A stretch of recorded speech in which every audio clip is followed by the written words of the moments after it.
ओम नमः शिवाय। प्रिय भक्तजनों, आज मैं आपको भगवान शिव जी द्वारा दिए गए उपदेश का श्रवण करा रही हूँ। यह उपदेश आपको हर बुरे वक्त से बचाएगा। अगर आप यह प्रेरणादायक उपदेश सुन रहे हैं तो पूरा सुने, इसे आधा अधूरा छोड़कर जाने की गलती न करें। इस पवित्र उपदेश के माध्यम से आप भगवान शिव से नई सीख प्राप्त करेंगे, इसलिए इस पवित्र उपदेश को पूर्ण भाव और निष्ठा के साथ सुने और भगवान शिव का आशीर्वाद प्राप्त करें। तो चलिए उपदेश को प्रारंभ करते हैं।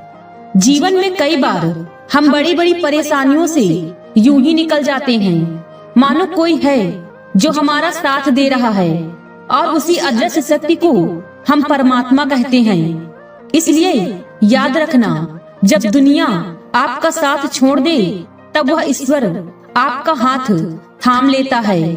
आंखों में पड़ा हुआ तिनका, पैर में चुभा हुआ कांटा और आरोही में दबी हुई आग, इससे भी ज्यादा भयानक होता है किसी के दिल में छुपा हुआ कपट। खुद से बहस करोगे तो सारे सवालों के जवाब मिल जाएंगे। अगर दूसरों से बहस करोगे तो जिंदगी में और भी सवाल खड़े हो जाएंगे। आज के जमाने में हर चीज महंगी हो गई है, लेकिन एक इंसान ही है जो बहुत सस्ता हो गया है। अच्छे इंसान की सबसे पहली और सबसे आखिरी निशानी यह है कि वह उन लोगों की भी इज्जत करता है जिससे उसे किसी भी तरह के फायदे की उम्मीद नहीं होती। न जाने कितनी अनकही बातें साथ ले जाएंगे। लोग झूठ कहते हैं कि खाली हाथ आए थे और खाली हाथ जाएंगे। सांसों का रुक जाना मरना नहीं है, वह हर व्यक्ति मरा हुआ है जो सही को सही और गलत को गलत बोलने की ताकत नहीं रखता। इंसान ज्यादा काम करने से सफल नहीं होता, बल्कि सही तरीके से काम करने से सफल होता है। क्रोध में जो छोड़ जाए वह वापस लौटकर आ सकता है, लेकिन मुस्कुराकर छोड़ जाने वाला कभी वापस नहीं आता। जब आपका वक्त खराब होता है तो लोग आपकी काबिलियत पर भी शक करने लगते हैं। किसी के साथ ज्यादा समय बिताने से आप उसकी आदतें अपनाने लगते हैं, इसलिए सोच समझकर लोगों के साथ समय बिताया करें। क्रोध के समय रुकना सीखें, गलती के समय झुकना सीखें। अगर दूसरों को दुखी देखकर आपको भी दुख होता है तो समझ लो भगवान ने तुम्हें इंसान बनाकर कोई गलती नहीं की है।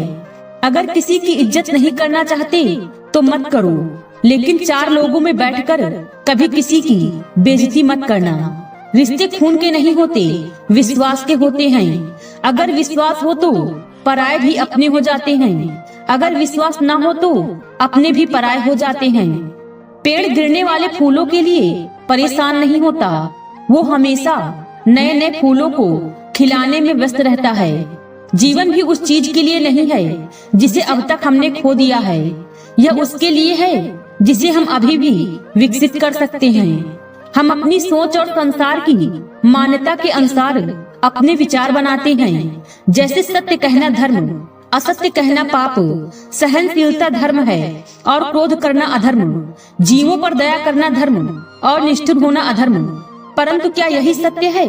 क्या कभी कभी परिस्थितियाँ इन आवेशों को उल्टा नहीं कर दिया करती हैं?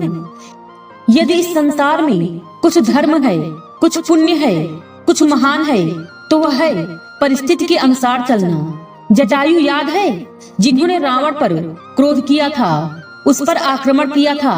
उस समय जटायु का क्रोध पाप नहीं था, वह धर्म था। इसलिए अंत में उन्हें भगवान राम की गोद मिली। और कुछ ऐसे भी होते हैं जो धर्म की सहनशीलता समझकर हर अन्याय को सहते हैं और अंत में वह बाणों की सैया पाते हैं। यदि कोई पशु या व्यक्ति अकारण आक्रमण करे, किसी निर्दोष के प्राण लेने की चेष्टा करे, तो उसकी रक्षा हेतु उसका वध कर देना पाप नहीं, समय की मांग है। यदि किसी दुष्ट की सहायता करने से सामान्य मनुष्य को कष्ट पहुँचे, पीड़ा पहुँचे, तो उसे सहायता न देना ही धर्म है। परंतु यदि क्रोध से कुछ शुभ हो तो क्रोध और दंड भी धर्म ही है। क्या आपको पता है कि संसार का सबसे बड़ा पाप क्या है? संसार का सबसे बड़ा पाप है किसी निर्बल को सताना और संसार का सबसे बड़ा दंड भी उस निर्बल के मुख से निकली हाय है। भगवान शिव कहते हैं, आपने लोहार को लोहा पिघलाते हुए तो अवश्य देखा होगा, और यह लोहा पिघलता है चमड़े की बनी धोनकी से निकली हवा से। जरा आप सोचिए, एक मृत पशुओं की खाल से बनी धोनकी इतने कठोर लोहे को भस्म कर सकती है। ठीक उसी प्रकार आप चाहे जितने भी शक्तिशाली क्यों ना हो, यदि आपने किसी निर्दोष, किसी निर्बल को सताया तो उसके मन से निकली हाय और उसका श्राप आपके जीवन को भस्म कर सकता है। लोग कहते हैं आप जिंदगी में कभी अकेले खुश नहीं रह सकते। ऐसा बिल्कुल नहीं है। सच तो यह है, जिंदगी में अकेलापन ही हमें जिंदगी जीने का सही मतलब सिखाता है। अकेलापन वह एहसास है जब आप सबसे अलग महसूस करते हैं, पर सबसे ज्यादा जरूरी है आप अपने आप को प्यार करें। जीवन में कुछ बनना है तो अपना स्वभाव जल की भांति बनाओ, जो प्यास भी बुझाता है और बाधाओं को लांघकर अपना रास्ता भी स्वयं बनाता है। पत्थर की भांति न बनो, जो दूसरों का भी रास्ता रोक लेता है।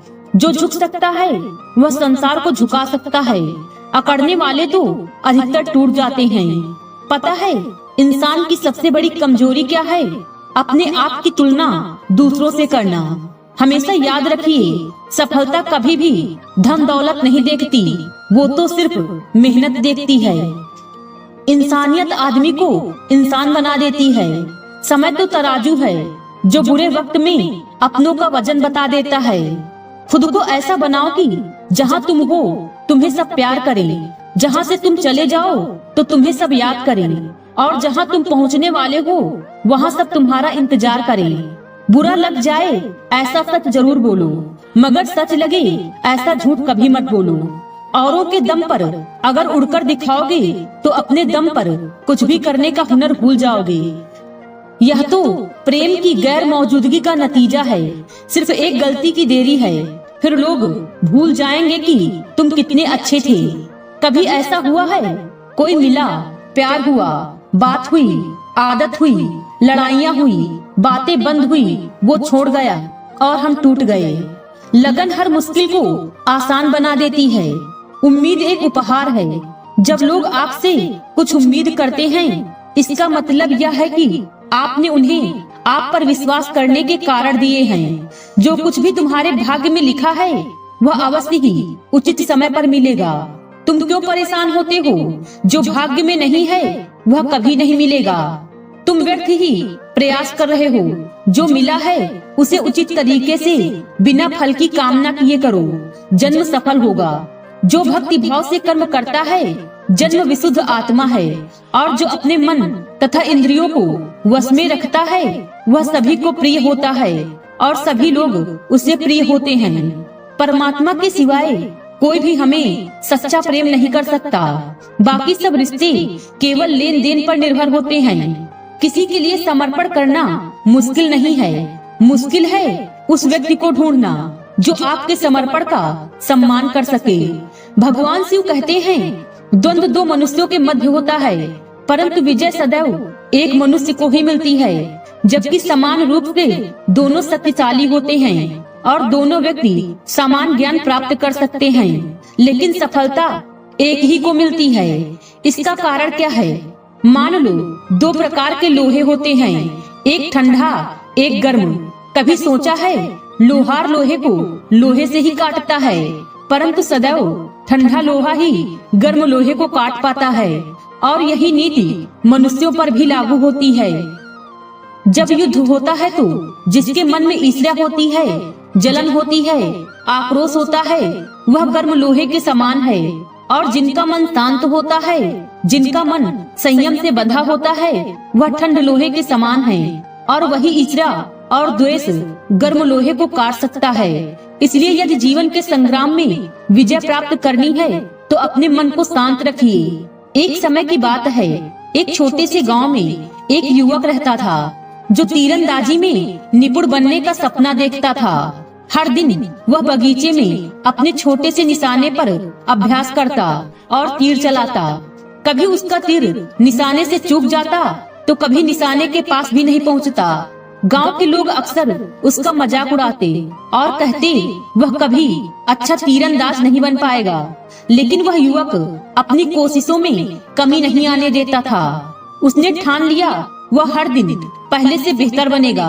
वह सुबह जल्दी उठता, रात में देर तक अभ्यास करता और हर तीर को ठीक से चलाने की कोशिश करता। वह अपनी असफलताओं से निराश नहीं हुआ, बल्कि उनसे सीखता था। हर बार वह खुद से सवाल करता कि उसने कहाँ गलती की और अगली बार उसे कैसे सुधारा जाए। कुछ सालों बाद गांव में एक बड़ी तीरंदाजी प्रतियोगिता का आयोजन हुआ।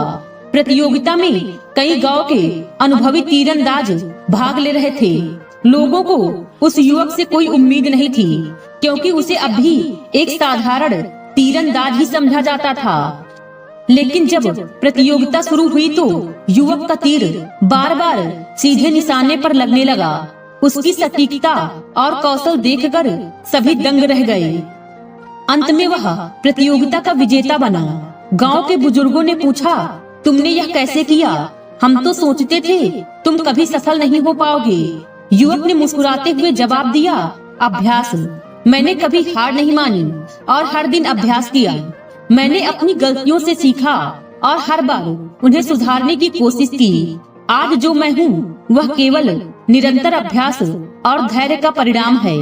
इस कहानी से हमें यही सीख मिलती है, अभ्यास जीवन के किसी भी क्षेत्र में सफलता की कुंजी है। असफलताएं हमारे रास्ते में आती हैं, लेकिन अगर हम उन्हें सीखने का माध्यम बना लें और लगातार प्रयास करते रहे तो कोई भी बाधा हमें रोक नहीं सकती, चाहे हमारे सामने कितना भी कठिन लक्ष्य क्यों न हो। निरंतर अभ्यास और दृढ़ निश्चय के साथ हम उसे अवश्य हासिल कर सकते हैं। भक्तों, आज की वीडियो में बस इतना ही। उम्मीद है वीडियो पसंद आई होगी। इस वीडियो में बोलते समय कोई त्रुटि हुई हो तो क्षमा करें। वीडियो पसंद आई हो तो वीडियो को लाइक और शेयर करें और चैनल को सब्सक्राइब कर दें और कमेंट बॉक्स में हर हर महादेव लिखना बिल्कुल न भूलें। मिलते हैं अगले वीडियो में। खुश रहिए और खुशियाँ बांटते रहिए। हर हर महादेव।